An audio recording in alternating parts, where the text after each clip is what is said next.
To talk about this, we have our reporter Xie Sisi here in the studio. Well, Sisi, some say the Chinese are just the biggest spenders because they have a fat wallet. Is this true? Well, according to the World Tourism Organization, the number of overseas tours made by Chinese will surge from 70 million last year to 100 million by the end of the decade, from just 5 million 15 years ago. China's travelers spent over 50 billion US dollars abroad in 2010 and over 70 billion last year, compared with 84 billion for Germans and 79 billion dollars by Americans in 2010.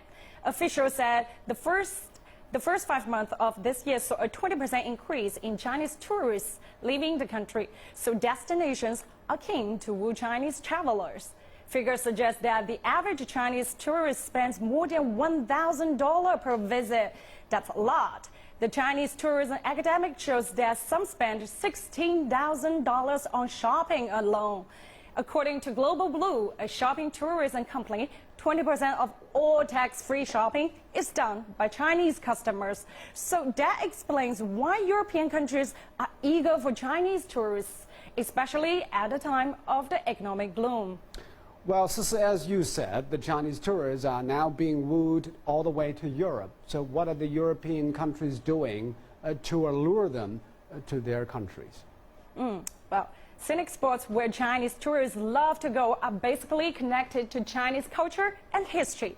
Take Montargis. Its small town 60 kilometers south of Paris is now hot on the tourist list because former Chinese leader Deng Xiaoping used to live there in the 1920s. Chinese history books also say it was in a leafy Montargis park that the young Chinese students set out in a letter to Mao Zedong their first ideas for a Chinese Communist Party.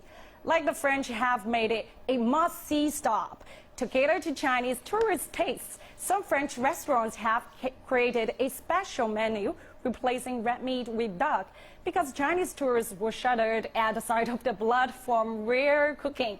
In a word, the French are really working hard on attracting Chinese tourists, while the Schengen European visa allows people to visit any countries within the Europe on a single visa, except for the UK. But that doesn't mean that UK doesn't want any Chinese tourists.